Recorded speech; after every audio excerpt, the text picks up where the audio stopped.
1절까지 한 절씩 교독으로 읽겠습니다. 열왕기 하 1장 1절부터 마지막 절 한 절씩 교독합니다. 아합이 죽은 후에 모압이 이스라엘을 배반하였더라. 아하시아가 사마리아에 있는 그의 다락 난간에서 떨어져 병들매 사자를 보내며 그들에게 이르되 가서 에그론의 신 바알 세붑에게 이 병이 낫겠나 물어보라 하니라.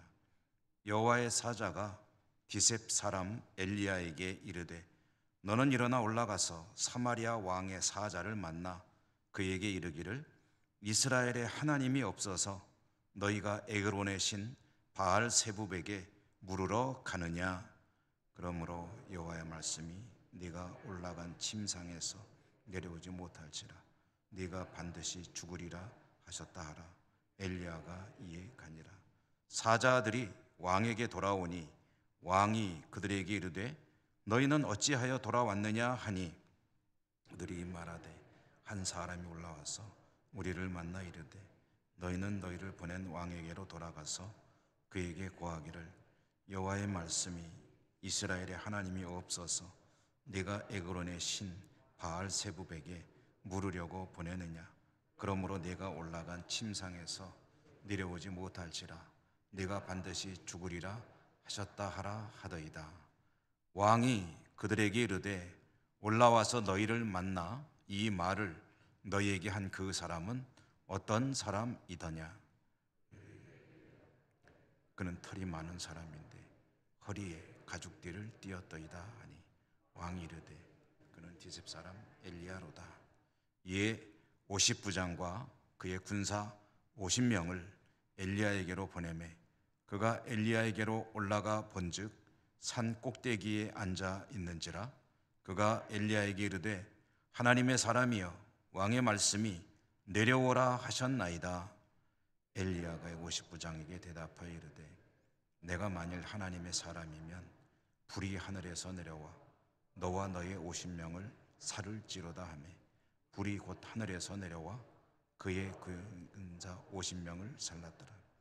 왕이 다시 다른 50부장과 그의 군사 50명을 엘리야에게로 보내니 그가 엘리야에게 말하여 이르되 하나님의 사람이여 왕의 말씀이 속히 내려오라 하셨나이다 하니 엘리야가 그들에게 대답하여 이르되 내가 만일 하나님의 사람이면 불이 하늘에서 내려와 너와 너의 50명을 살을지로다 하매 하나님의 불이 곧 하늘에서 내려와 그의 군사 50명을 살랐더라.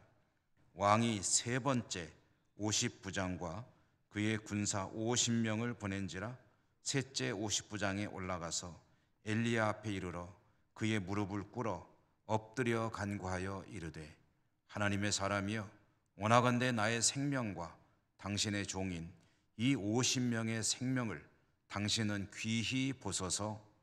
불이 하늘에서 내려와 전번의 50부장 둘과 그의 군사 50명을 살랐거니와 나의 생명을 당신은 귀히 보소서 하며 여호와의 사자가 엘리야에게 이르되 너는 그를 두려워하지 말고 함께 내려가라 하신지라. 엘리야가 곧 일어나 그와 함께 내려와 왕에게 이르러 말하되 여호와의 말씀이 내가 사자를 보내 에그론의 신 바알 세붑에게 물으려 하니 이스라엘에 그의 말을 물을 만한 하나님이 안 계심이냐. 그러므로 내가 그 올라간 침상에서 달지라 네가 반드시 죽으리라 하셨다. 왕이 엘리야가 전한 여호와의 말씀대로 죽고 그가 아들이 없으므로 여호람이 그를 대신하여 왕이 되니 유다 왕 여호사밧의 아들 여호람의 둘째 해였더라. 아하시아가 행한 그 남은 사적은 모두 이스라엘 왕 역대 지략에 기록되지 아니하였느냐. 아멘. 오늘 열왕기하 이제 읽기 첫 번째 1장의 말씀을 우리가 읽었습니다. 지난 수요일까지 읽었던 열왕기상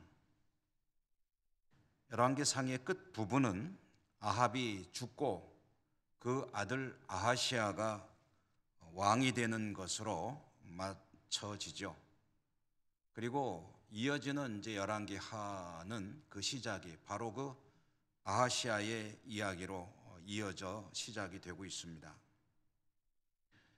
열왕기상의 마지막 부분에 나오는 아하시아의 이야기, 짧게 간략하게 잠깐 언급이 되고 있는 내용에는 그가 아버지 아합의 뒤를 이어 왕이 되었는데 왕 노릇한 기간이 얼마냐면 2년간 왕이 되어 다스렸고, 그 2년 동안의 그의 행적은 하나님 앞에 몹시 악한 것이었다라는 이야기였습니다. 성경에 의하면 이 아하시아는 아버지 아합, 어머니 이세벨, 그리고 북왕국 이스라엘의 왕들의 처음이자 또 악한 왕의 첫 모델이라고 할 수 있는 여로보암의 뒤를 따른 그런 사람이었다라고 이야기합니다. 성경이 평가하는 아하시아의 신앙과 삶은 비록 왕노릇은 2년밖에 못했지만 아버지와 어머니 그리고 가장 악한 왕의 시초라고 할 수 있는 여로보암을 합쳐놓은 것 같은 인물이었다. 그러니까 어떻게 보면은요, 이 아하시아가 왕노릇한 것이 2년밖에 안 됐다는 것이 참 다행이다 하는 생각을 하게 됩니다. 만약에 그가 왕노릇을 한 20, 30년 했더라면 그에게도 불행하고 그리고 이스라엘 백성들에게도 불행하고 하나님도 얼마나 속이 상하셨겠느냐 생각을 하게 되죠. 어쩌면 그 아버지 아합보다 훨씬 더 악한 그런 삶의 흔적을 남겼을 사람이 아니냐 하는 생각을 하게 되는데요. 자, 이렇게 열왕기상 이야기가 맞춰지고 열왕기하로 넘어와서 시작되는 이야기, 그 아하시아가 왕으로 2년 동안 있었던 중에 성경이 기억할 만한 사건을 두 가지를 이야기하면서 이제 열왕기하가 실마리를 풀어나가기 시작합니다. 두 가지 이야기. 첫 번째는 뭐냐면 이 아합이 죽고 아하시아가 왕이 되었을 때 모압이 이스라엘을 배신하였다 하는 그런 이야기가 하나이고요. 또 하나는 아하시아가 가락 난간에서 떨어져 병이 들었다. 그런데 그가 에그론의 신 바알세붑에게 사신을 보내어 자신의 병세에 대해서 문의를 하고 그리고 의지하려는 그런 행동을 하였다라는 이 두 가지 사실을 이야기하면서 열왕기하가 시작이 되고 있습니다. 이 두 가지 이야기 중에 첫 번째 이야기, 아합이 죽고 아하시아가 왕이 되자 모압이 이스라엘을 배신하였다는 얘기는 그 내용이 뭐냐 하면은요, 이 모압이라고 하는 나라가 그동안 북왕국 이스라엘에게 조공을 바쳐왔습니다. 말하자면 일종의 속국이었다는 거죠. 모압이 바치던 그 조공의 곡물의 이야기가 조금 뒤로 넘어가면 나오는데요, 모압은 새끼 양 10만 마리의 털, 양털, 새끼 양 10만 마리의 양털과 숫양 10만 마리의 또 양털을 이제 그걸 모아가지고 매년 이스라엘에게 곡물로 바치던 그런 나라였다는 것이죠. 그런데 아합이 죽고 나니 그걸 안 하겠다, 우리가 왜 곡물을 바치느냐 라고 이제 안 하겠다는 그런 의사를 밝혔다는 이야기입니다. 그러면은 여러분, 이 일이 의미하는 그 내용이 뭐겠습니까? 아합이 있을 때는 어쨌든 북왕국의 힘에 눌려서 그와 같이 곡물을 바쳤겠지만, 아합이 죽고 이스라엘은 이제 힘이 약해졌다는 거죠. 모압이 굳이 그런 걸 안 바쳐도 위협을 받을 만한 그런 나라가 아니라고 판단을 한 거죠. 그러니 뭐 괜히 그 귀한 곡물을 바칠 필요가 없지 않습니까? 이것은 그동안 모압을 억누를 만한 힘을 가지고 있던 북왕국 이스라엘의 국력이 약화되고 있었다라는 것을 보여주는 거죠. 아주 상징적인 사건이라고 할 수가 있겠습니다. 나라가 쇠약해져 가고 있었다. 또 한 가지, 아하시아 왕이 난간에서 떨어졌다라는 이야기. 이 사람이 실수로 난간에서 떨어지는 일이야 뭐 얼마든지 있을 수 있죠. 그런데 얼마든지 있을 수 있는 이 이야기를 굳이 성경이 기록해서 전해준다면 그거는 의미가 있다는 이야기입니다.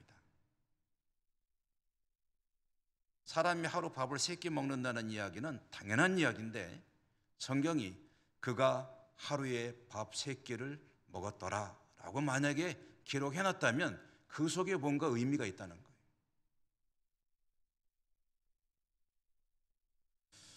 자, 이 이야기, 난간에서 떨어진 이야기가 도대체 어떤 의미를 가진 것일까 생각을 해보는데요. 그보다 앞서 첫 번째 사건이죠. 첫 번째 일, 모압이 반기를 들었다는 일과 두 번째 일, 아하시아가 난간에서 떨어졌다는 것은 이 두 가지를 이야기했는데 이게 서로 무슨 관계가 있을까? 그러면 아무리 생각해도 아무 관계가 없습니다. 그런데 여러분, 그런 말이 있죠. 세상에는 우연이란 없다.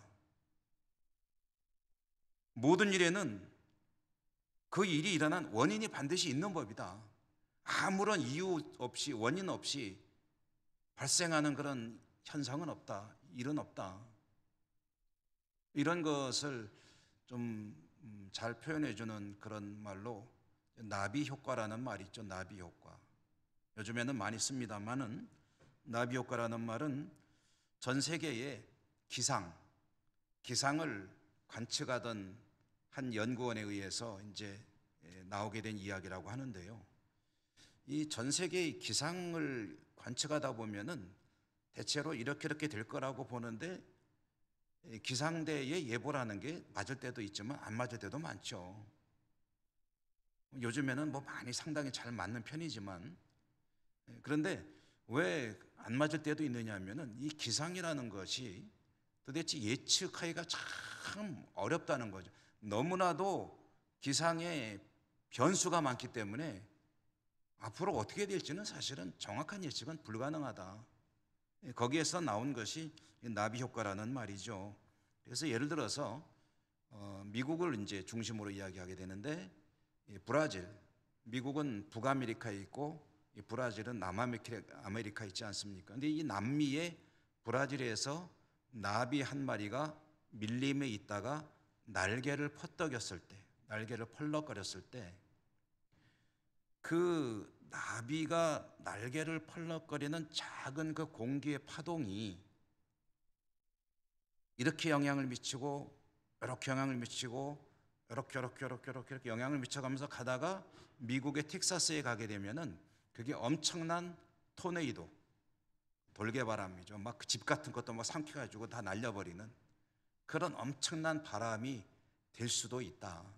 근데 그 토네이도만을 바라본다면 그 원인을 거슬러 가다 보니까 시작에 있어서는 저 브라질에서 나비 한 마리가 날개를 펄럭거리는 것으로부터 시작이 됐다는 것을 그걸 어떻게 생각하겠습니까?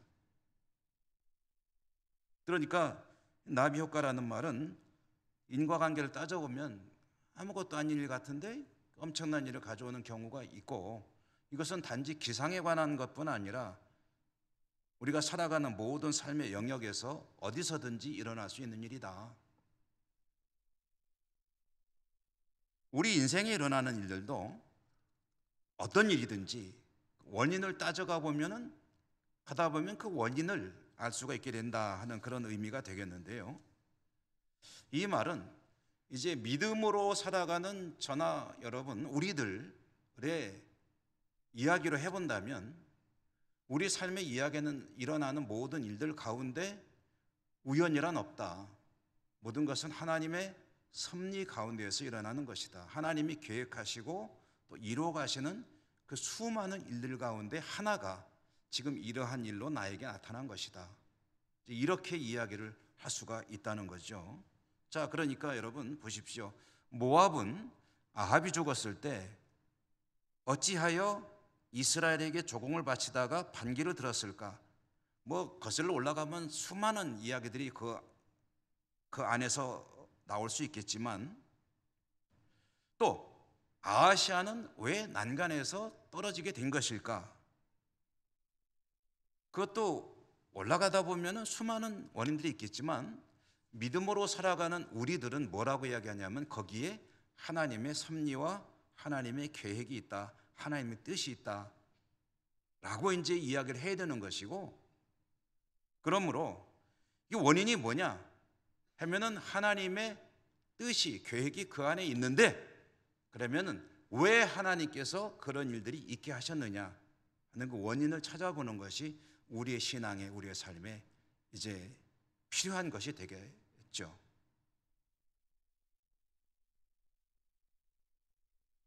왜 이스라엘은 아합이 죽고 이렇게 국력이 쇠약해져서 그동안은 속국으로 삼았던 나라로부터 일종의 모욕을 당하는 그런 나라가 되고 말았느냐?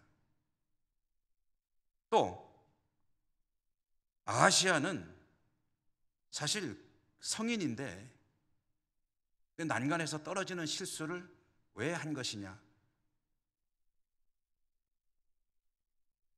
그 원인이 무엇이냐? 이 두 가지는 서로 아무런 관계가 없지만, 그러나 우리의 삶 가운데 일어나는 모든 일들이 하나님의 섭리와 뜻 가운데 이루어지고 한다면 하나님의 관점에서 볼 때는 뭔가 공통점이 있을 것이다.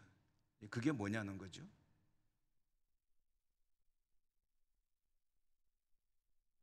아합 때부터 이스라엘은 심하게 하나님의 진노를 샀습니다.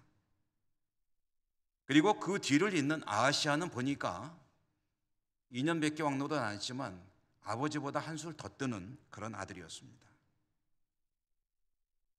그런 그의 통치가 시작될 때 모압이 반란을 일으키고, 그리고 그가 난간에서 떨어져 중상을 입는 그런 사고가 발생을 했다는 거죠. 난간에서 떨어져 중상을 입는 사고가 발생했을 때 만약 믿음으로 살아가는 지혜로운 사람이라고 한다면 거기에서 어떤 생각을 하게 되고 어떤 행동을 하게 되느냐면 하나님 앞에 우연이 없다는 것을 안다면, 왜냐하면 자신의 생명이 왔다 갔다 하는 중태에 빠졌거든요. 그렇다면 도대체 왜 이런 일어난 것인가 하고 하나님의 뜻을 찾는 것이 지혜로운 사람이다 라고 할 수가 있을 것입니다. 성경이 말씀하시는 지혜란 바로 그런 것입니다.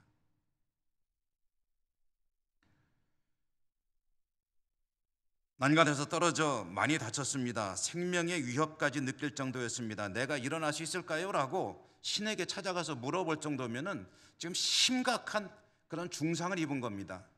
이럴 때에 이스라엘의 왕은 어떻게 해야 되느냐는 거죠.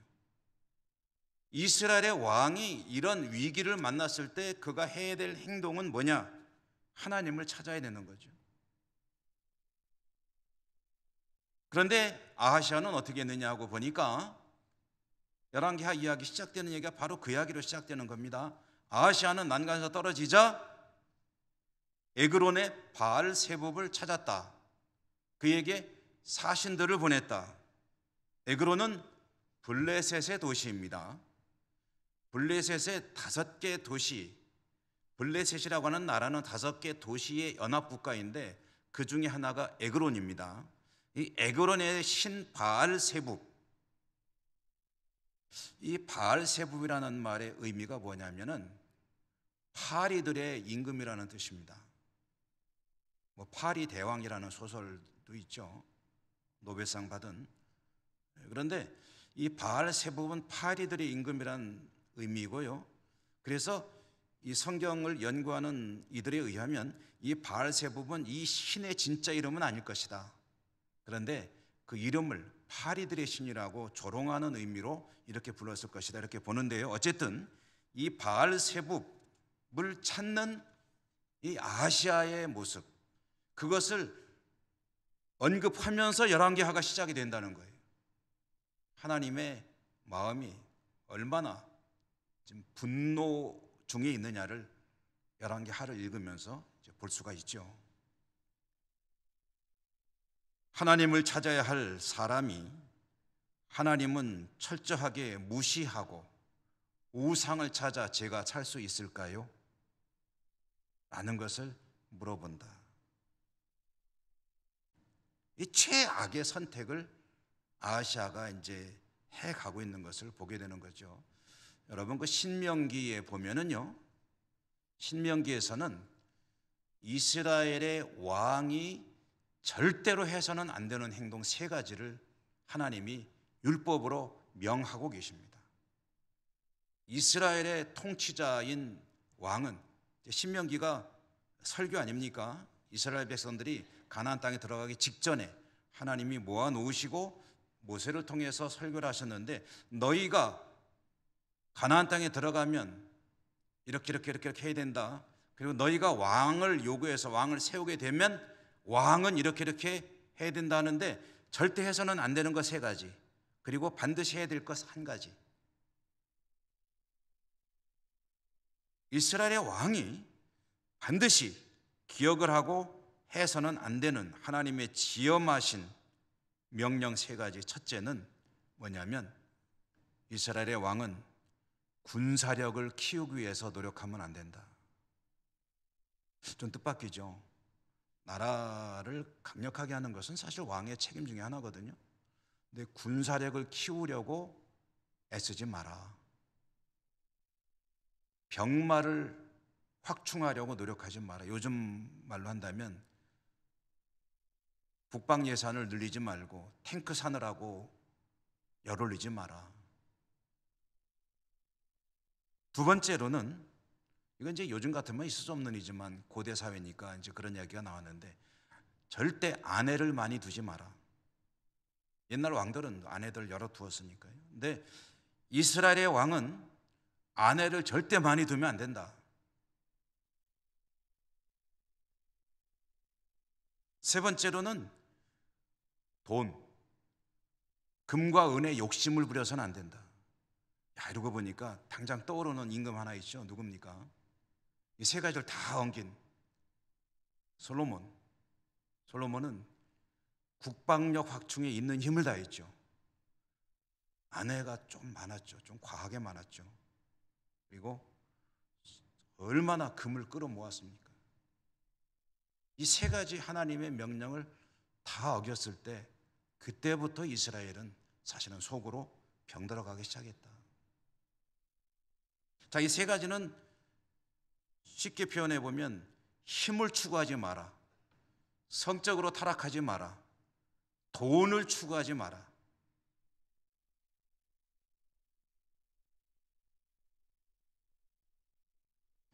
왕이 되면은 힘을 한 손에 쥐게 되죠. 힘을 손에 쥐게 되면 발휘해보고 써먹어보고 싶죠. 칼을 손에 들었으면 휘둘러보고 싶고, 그래서 뭐 썩은 호박이라도 잘라야 된다, 뭐 그런 얘기도 있지 않습니까?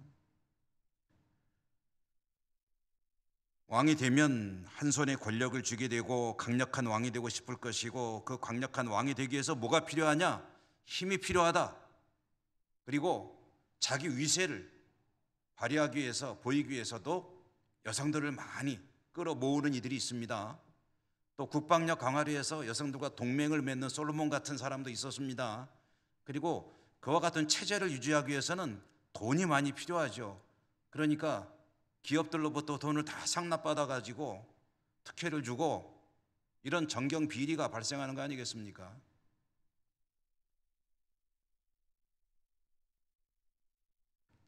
하나님이 이 3가지를 절대 하지 말라고 명령한 이유가 뭡니까? 이것에 집중하게 되면 자연스럽게, 여러분, 자연스러운 현상입니다. 하나님으로부터 멀어지게 되어 있습니다. 하나님을 향해서 집중할 수가 없게 됩니다. 내 힘을 키우느라, 여성들에게 눈 돌리느라, 돈 모으느라 애쓰게 되면 하나님은 점점 그 비중이 작아질 수밖에 없게 됩니다. 그러므로 이스라엘의 왕은 이 세 가지는 절대 하지 말 것이며 반드시 힘써야 될 것 한 가지가 있다. 한 가지가 뭔지 여러분 예상이 되시죠? 뭐겠습니까? 늘 하나님의 율법을 묵상하고 율법에 순종하는 삶을 살아야 한다. 이것이 하나님이 명하신 이스라엘의 왕이 지켜야 될 가장 중요한 왕의 조건입니다. 신명기 17장에 이 이야기가 나오는데요. 그런데 왕이 마땅히 이것을 지켜야 본인도 하나님께 복을 받고 민족이, 백성들이 복을 받게 되는 것인데 왕이 이 길을 자꾸 벗어나는 거예요. 그러면 하나님이 어떻게 하십니까? 하나님이 그 왕에게 브레이크를 거실 수밖에 없습니다. 그냥 놔둘 수가 없죠. 남이면 그냥 놔두죠. 하나님은 사랑하는 하나님의 백성들이 망하는 길로 갈 때 그걸 그냥 두지 않으시잖아요. 브레이크를 거시는 거죠. 브레이크를 거시는 이유는 미워서가 아닙니다. 더 망하지 않고 깨닫고 길을 돌이키라는 거. 이 길을 돌이키는 게 회개입니다. 회개라는 말 자체가 가다가 180도 돌아선다는 이야기거든요. 여러분, 회개라는 걸 너무 그렇게 감성적으로, 감정적으로, 그래서 눈물 흘리고 콧물 쏟고 그러면서 하나님 앞에 가슴 치며 기도하는 것이 회개. 그거는 회개의 일부분입니다. 회개는 가던 길에서 하나님으로부터 방향이 잘못된 것으로 가던 것으로부터 돌이키는 것이 회개입니다. 하나님이 브레이크를 거시는 거예요. 애기들이 엉뚱한 데 위험한 데로 가면 어떡합니까? 엄마가 앞에 가서 이렇게 막아서고 안 돼 하고 막잖아요. 그러므로 뭔가 가던 길이 어려움을 겪고 뭔가 벽에 부딪히고 장애를 만날 때 하나님의 사람이 할 일은 계속해서 갈 수 있게 해달라고 하나님께 쫄르는 것이 아니라 여기에 하나님께서 나에게 무엇을 깨닫기를 원하시는가 하는 그런 기도가 행해져야 합니다. 묵상해야 하는 거죠. 말씀 들고 내가 잘못된 것을 하는지 길을 찾아야 되는 거죠.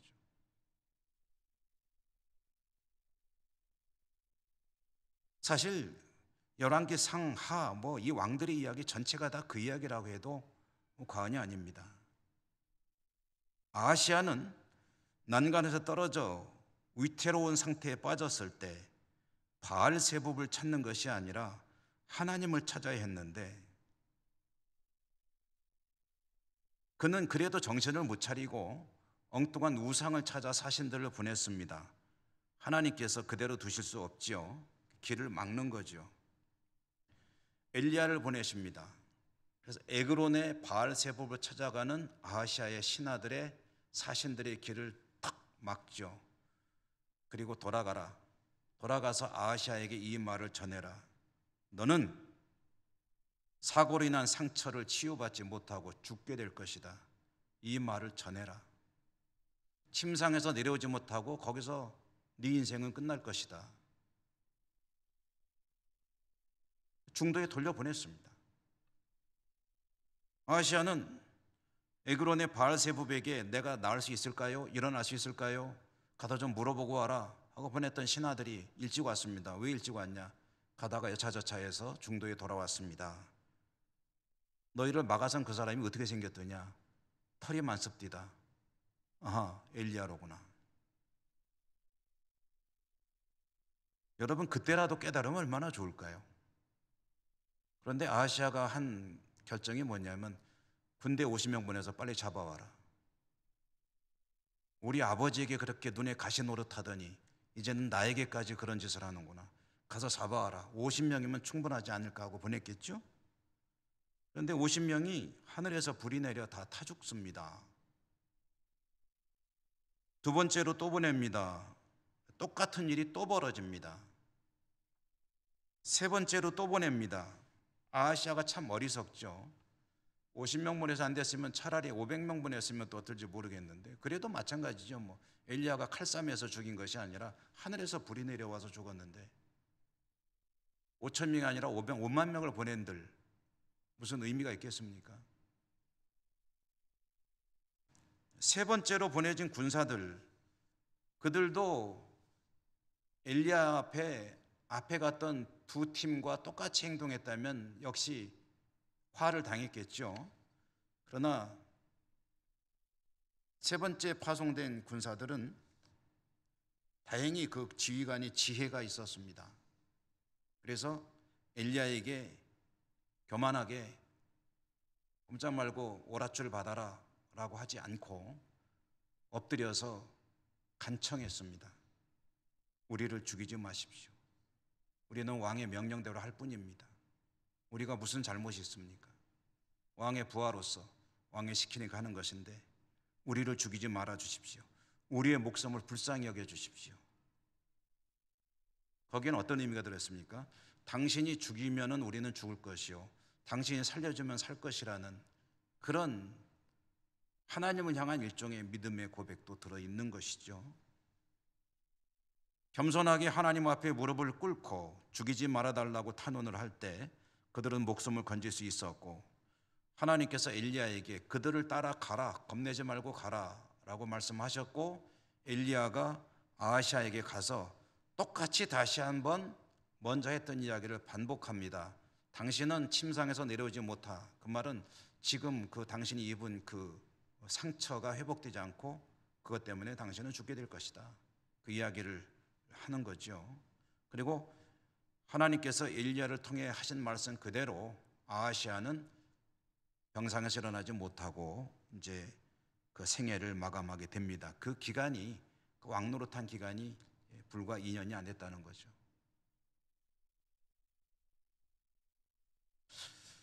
이 파송되었던 군사들 세 팀 있었죠.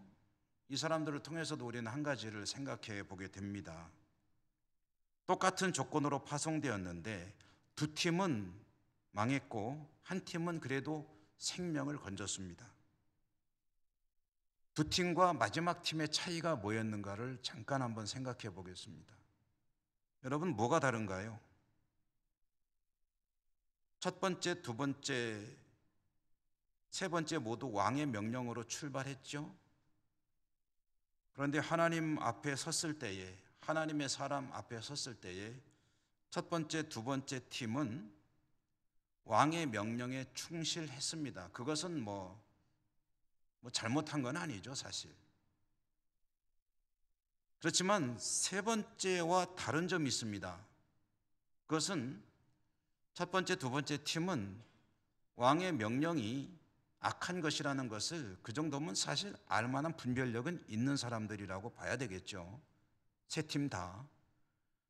그러나 왕의 명령이기 때문에 악한 명령이지만 수행했던 사람들과 하나님 앞에 이것은 있을 수 없는 일이다라고 생각을 하면서 자신들의 목숨을 구했던 사람들과의 차이는 단 한 가지밖에 없습니다. 악한 왕의 명령에 끝까지 따른 이들과 하나님 앞에 악한 그 명령을 포기했던 사람들. 여러분, 아무리 상황이 어쩔 수 없더라도 근본적으로 하나님 앞에 악한 방향으로 가게 되면 그것은 결코 용서받을 수 없습니다. 그러니까 자신의 입장이 이랬기 때문에 어쩔 수 없습니다라는 것은 사실은 말이 안 된다는 거죠. 자신의 입장이 만약 그랬다고 한다면 그것까지 하나님께 맡기고 하나님의 뜻을 추구하는 방향으로 나가는 것이 믿음의 사람이 갈 길입니다. 하나님은 이렇게 말씀하셨는데, 아니 하나님, 내 상황이 이런데 어쩔 수 없지 않습니까?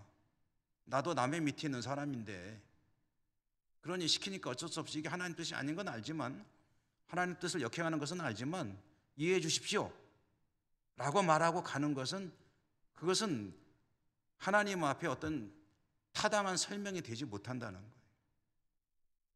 오히려 하나님 보시기에 합당하지 못한 일이라고 한다면, 하나님, 제가 이와 같은 상황에서 여기까지 왔는데 하나님 뜻을 따르려고 하면 제가 이러한 문제에 부딪히게 되는데 이것까지 하나님께 맡깁니다. 하나님 맡아 주십시오. 그리고 하나님의 뜻을 따라갈 때 그때 하나님께서 그 일 가운데 개입하시고 역사하시고 문제를 풀어주시고 그 하나님의 뜻에 따른 사람은 어떤 복을 누리게 됩니까? 하나님이 역사하시는 것을 경험하는 그런 복을 누리게 되는 거죠. 세상에 그 어떤 일이나 명분도 하나님의 뜻을 능가하는 일이 있어서는 안 됩니다. 하나님 보시기에 선한 것이 선한 것입니다. 저와 여러분의 삶이 그와 같은 가치를 추구하는 복된 삶이 되시기를 주님 이름으로 축원합니다. 은혜로우신 하나님 감사합니다. 오늘도 왕들의 이야기 말씀을 읽으며 몇 가지 하나님께서 계시하는 의미들을 새겨보았습니다. 아무쪼록 하나님 앞에 선하게 살아가는 저희들의 신앙 그리고 삶이 될 수 있도록 인도하시고 축복해 주옵소서. 예수님 이름으로 감사하고 기도드립니다. 아멘.